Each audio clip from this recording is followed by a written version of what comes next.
তড়িৎ বিশ্লেষ্য কোষে কি দেখছিলাম যে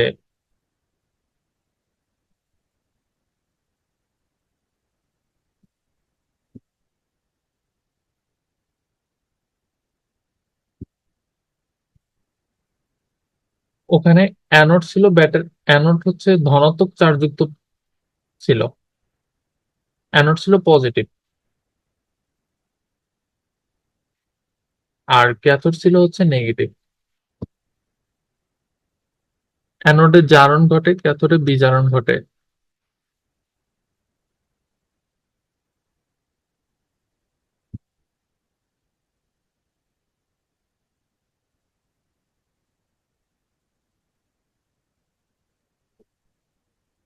আর তড়িৎ রাসায়নিক কোষে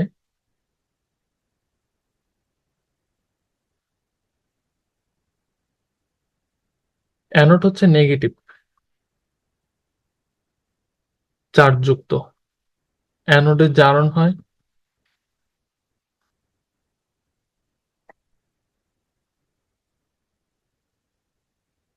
আর ক্যাথোড হচ্ছে পজিটিভ চার্জযুক্ত, ক্যাথোডে বিজারণ হয়।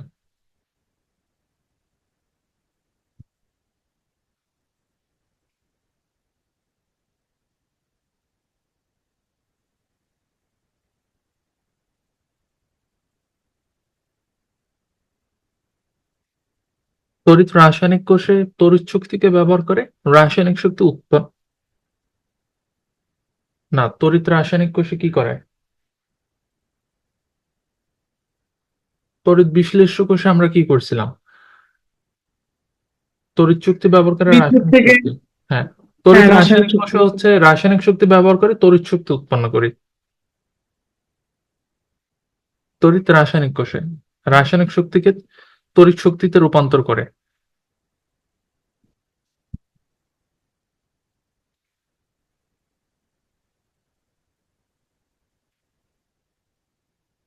এরকম কয়েকটা সেল আছে, তড়িৎ রাসায়নিক সেল। এদেরকে বলা হয় গ্যালভানিক সেল। আমাদের এই বইতে হচ্ছে দুইটা সেল নিয়ে আলোচনা করছে, একটা গ্যালভানিক সেল আর একটা ড্রাই সেল। আরো কয়েকটা আছে, হাইড্রোজেন ফুয়েল সেল। গ্যালভানিক কোষটাকে আহ, গ্যালভানিক কোষ অনেক টাইপের হইতে পারে। এখানে যেটা নিয়ে আলোচনা করছে সেটা ডেনিয়েল কোষ।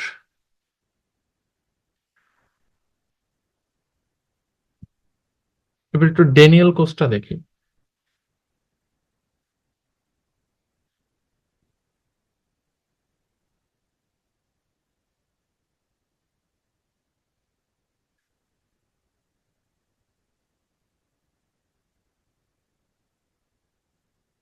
গ্যালভানিক কোষে মূলত কি করা হয়? গ্যালভানিক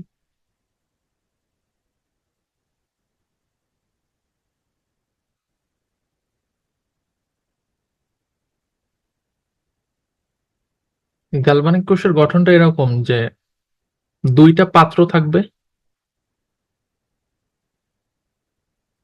তড়িৎ অপরিবাহী পাত্র। এই পাত্রে একটা তড়িৎদ্বার থাকবে,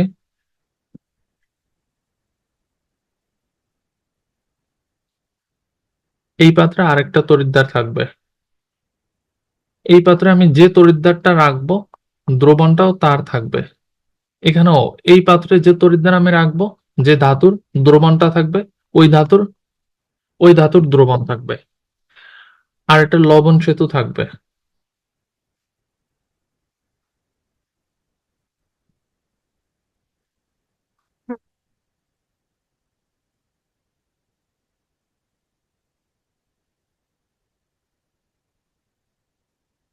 একটা পাত্রের তড়িৎদ্বার মানে একটা তড়িৎদ্বার হবে অ্যানোড, আরেকটা হবে ক্যাথোড। এখন কে অ্যানোড হবে? সাধারণত সক্রিয়তা সিরিজে তড়িৎদ্বারের একটা সক্রিয়তা সিরিজ দেয়া আছে 193 নং পৃষ্ঠায়। সক্রিয়তা সিরিজে যারা উপরে থাকে, যেমন আমি তো এখানে দুইটা তড়িৎদ্বার নেব। সাপোজ মনে করো এখানে আমি সিলভার নিলাম একটা, আরটা হচ্ছে কপার নিলাম। এই সক্রিয়তা সিরিজে দেখো কপার উপরে, সিলভার হচ্ছে কপারের ঠিক নিচে, যে উপরে সে হচ্ছে অ্যানোড হিসেবে কাজ করবে, আর যে নিচে সে ক্যাথোড হিসেবে কাজ করবে। যদি আমি সিলভার আর কপার এই দুইটা তড়িৎদ্বার নেই, তখন আমার এই দ্রবণটা হবে, মানে সিলভার আর কপার নিলে কপার হচ্ছে আমার অ্যানোড হিসেবে কাজ করবে। মনে করি আমি এটা কপার আর এটা সিলভার, তাহলে এখানে আমি কপার সালফেটের দ্রবণ নিব,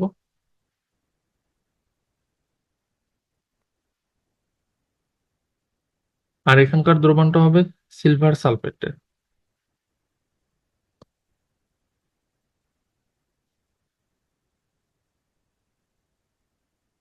সিলভারের যোজনী কত, 1 না 2?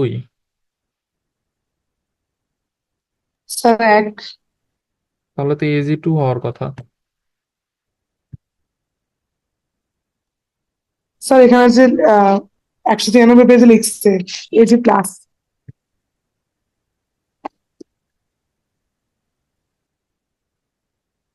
Ag2 হবে।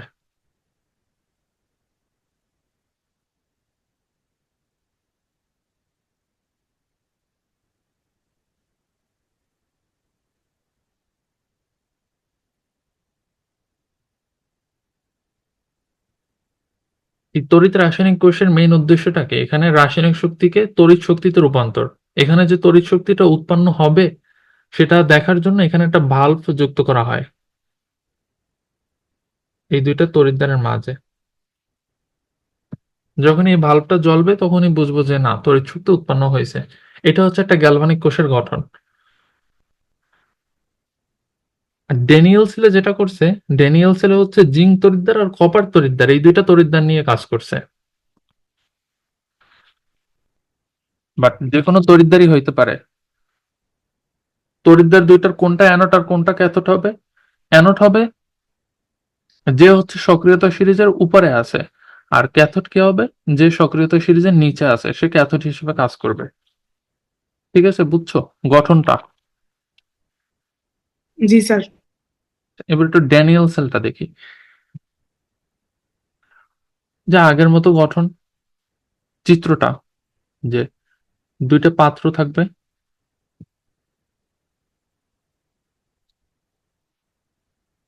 ড্যানিয়েল সেলে হচ্ছে জিঙ্ক আর কপার তড়িৎদ্বার নিয়ে কাজ করছে।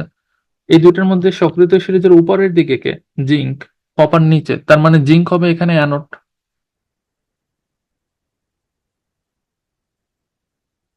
আর কপার হবে ক্যাথোড।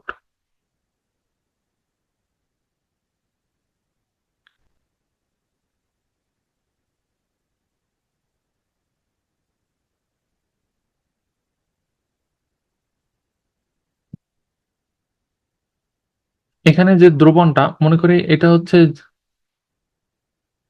হচ্ছে জিঙ্ক তড়িৎদ্বার আর এটা কপার তড়িৎদ্বার। এই পাত্রের যে দ্রবণ সেটা হচ্ছে জিঙ্কের যে কোনো একটা লবণ নেব, জিঙ্ক সালফেট নেওয়া হয়েছে এখানে, আর এখানে কপারের লবণ, কপার সালফেট।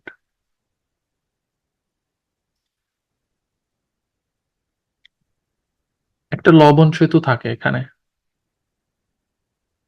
লবণ সেতুর কাজটা পরে বোঝাচ্ছি।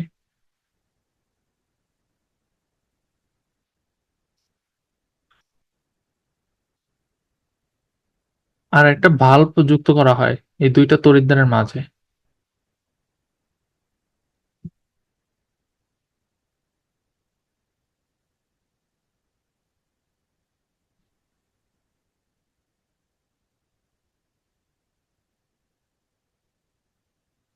এবার কি হয়, যেহেতু এখানে জিঙ্ক হচ্ছে অ্যানোড, অ্যানোডে তো জারণ বিক্রিয়া হয়।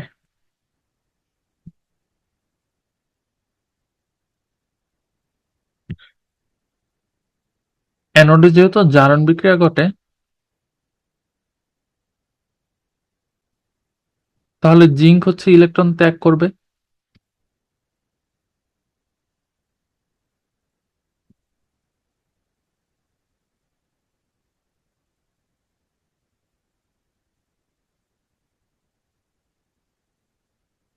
এই ত্যাগকৃত ইলেকট্রন দ্রবণে আসে, এই জিঙ্ক তড়িৎদ্বার হচ্ছে এই ইলেকট্রনটা ত্যাগ করে, ত্যাগ করলে দ্রবণে চলে আসে সেটা। এরপর এই দ্রবণ থেকে ইলেকট্রনটি এই জিঙ্ক তড়িৎদ্বারের মাধ্যমে, এই জিঙ্ক তড়িৎদ্বারের মাধ্যমে এই তারের জিঙ্ক তড়িৎদ্বার থেকে এই তারের মাধ্যমে এই কপারের দ্রবণে আসে, কপার সালফেট দ্রবণে আসে। প্রথম কি হইলো, জিঙ্ক ইলেকট্রনটা ত্যাগ করছে, এই ত্যাগকৃত ইলেকট্রন এই দ্রবণে চলে আসে, জিঙ্ক সালফেট দ্রবণে আসে। পরে আবার কি করে, পরে আবার ওই ইলেকট্রনটা এই জিঙ্ক তড়িৎদ্বার গ্রহণ করে, ইলেকট্রন গ্রহণ করছে, এর ফলে সে নেগেটিভ চার্জ যুক্ত হয়েছে। ইলেকট্রন কি নেগেটিভ চার্জ যুক্ত। প্রথম হচ্ছে জিঙ্ক ইলেকট্রন ত্যাগ করে, ত্যাগ করে ফলে ইলেকট্রনটি দ্রবণে চলে যায়। তারপর এই ত্যাগকৃত ইলেকট্রনটি দ্রবণ থেকে জিঙ্ক তড়িৎদ্বার গ্রহণ করে। যেহেতু জিঙ্ক তড়িৎদ্বার ইলেকট্রন গ্রহণ করছে, এর ফলে জিঙ্ক তড়িৎদ্বার ঋণাত্মক চার্জ যুক্ত হয়েছে, কারণ ইলেকট্রনের চার্জ তো নেগেটিভ চার্জ। তারপর ওই ইলেকট্রনটি এই তারের মাধ্যমে কপার সালফেট দ্রবণে চলে আসে।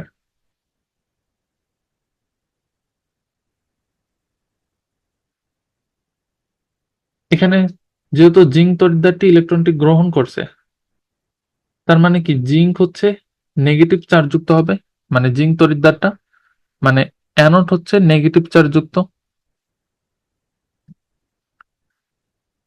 এই কপার সালফেট দ্রবণে আসার পর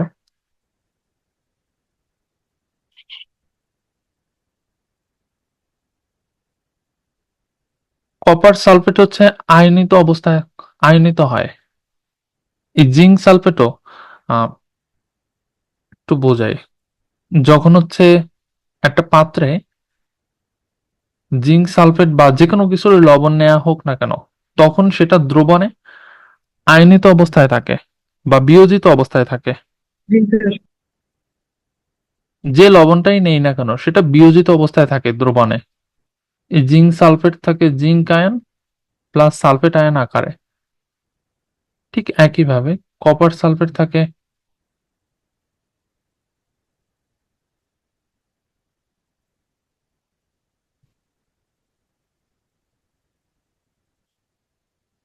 কপার আয়ন আর সালফেট আয়ন আকারে। এই যে দ্রবণের চলে আসে জিঙ্ক থেকে, জিঙ্কের ত্যাগকৃত ইলেকট্রনটি এই তারের মাধ্যমে কপার সালফেট দ্রবণে আসে। আসার পর কি হয়, এই কপার আয়ন ওই ইলেকট্রনটি গ্রহণ করে। যেহেতু গ্রহণ করছে সেহেতু এখানে বিজারণ বিক্রিয়া, আর ওইটা তো ক্যাথোড।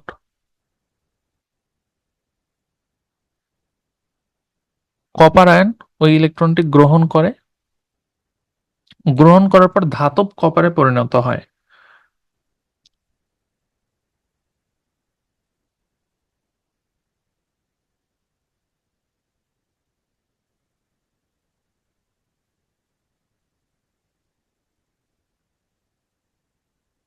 এটা অ্যানোডের বিক্রিয়া আর এটা ক্যাথোডের বিক্রিয়া।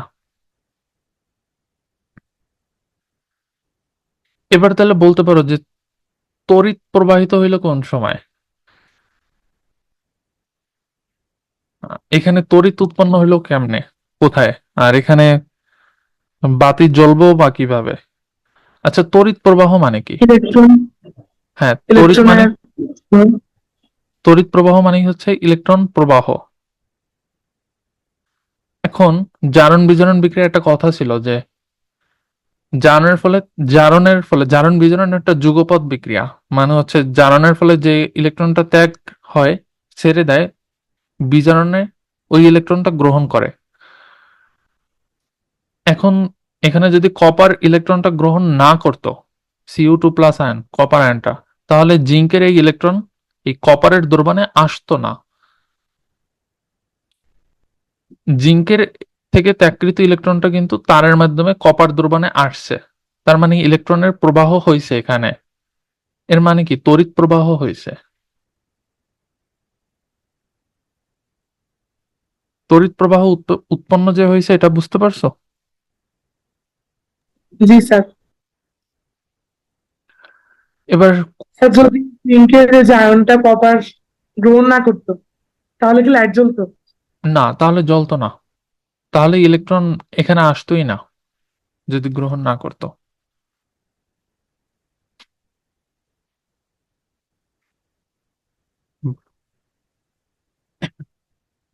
এবার যেটা করছে যে সামগ্রিক কোষ বিক্রিয়া মানে মোট কোষ বিক্রিয়া জাস্ট যোগ করে দিছে, অ্যানোডের বিক্রিয়াটা আর ক্যাথোডের বিক্রিয়া যোগ করছে, এটাই হচ্ছে কোষ বিক্রিয়া। যোগ করলে কি হয়, জিঙ্ক প্লাস কপার আয়ন, এই ইলেকট্রন দুইটা কাটাকাটি যায়, তো নেগেটিভ আর একটা পজিটিভ, আর রাইট সাইডে থাকে জিঙ্ক আয়ন প্লাস কপার।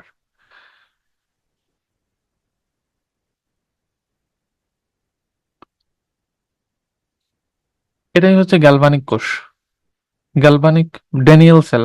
হ্যাঁ, এটা গ্যালভানিক কোষই তো। আর ড্যানিয়েল সেল হচ্ছে এটা, জিঙ্ক আর কপারের ইয়াটা হচ্ছে ড্যানিয়েল সেল। যখন জিঙ্ক আর কপার তড়িৎদ্বার ব্যবহার করবো তখন এটাকে ড্যানিয়েল সেল বলে। এবার লবণ সেতুর কাজটা কি? দেখো এখানে কি হয়েছে, জিঙ্ক ইলেকট্রন ত্যাগ করছে, দেন ওইটা দ্রবণে আসে, তারপর হচ্ছে দ্রবণ থেকে এই ইলেকট্রনটি জিঙ্ক তড়িৎদ্বার গ্রহণ করে, গ্রহণ করার পর এই তারের মাধ্যমে কপার দ্রবণে আসে, তারপর কপার দ্রবণের Cu2 plus ion, copper ion হচ্ছে ওই ইলেকট্রনটা গ্রহণ করে ধাতব কপারে পরিণত হয়।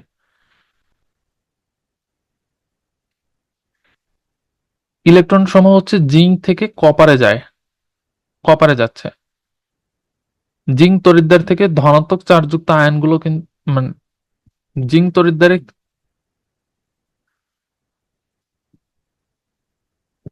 আচ্ছা একটু বলি, জিঙ্ক থেকে হচ্ছে ইলেকট্রনগুলো কপারে যাচ্ছে। এখানে আয়নের তারতম্য, আয়নগুলো কিন্তু এলোমেলো হয়ে যেতে পারে, মানে এই জিঙ্ক সালফেট দ্রবণে আয়নের পরিমাণ আর কপার সালফেট দ্রবণে আয়নের পরিমাণ অনেক সময় কম বেশি হয়ে যেতে পারে, একটাই বেশি আরেকটায় কম, বা এরকম হতে পারে একটা পজিটিভ চার্জ বেশি হয়ে গেছে আরেকটা নেগেটিভ চার্জ বেশি হয়ে গেছে। এরকম যাতে না হয়, উভয় দ্রবণে যাতে আয়নের পরিমাণ সমান থাকে বা আয়নের একটা তারতম্য থাকে, এ কারণে লবণ সেতু ব্যবহার করা হয়।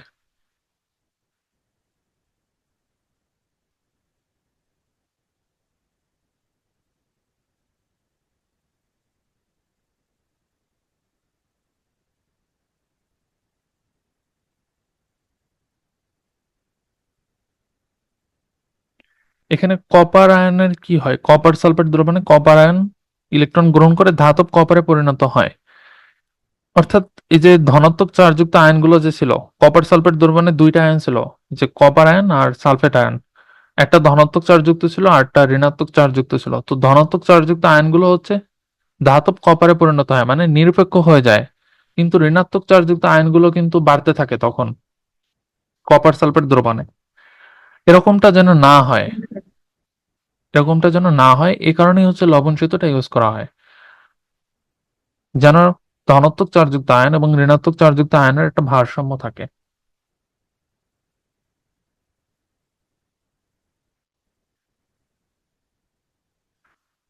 লবণ সেতুতে আগার আগার নামের একটা আহ, জেলির মতো একটা পদার্থ ইউজ করা হয়। ওই পদার্থের ভিতর যে লবণটা থাকে, এখানে অনেকগুলো লবণ থাকতে পারে।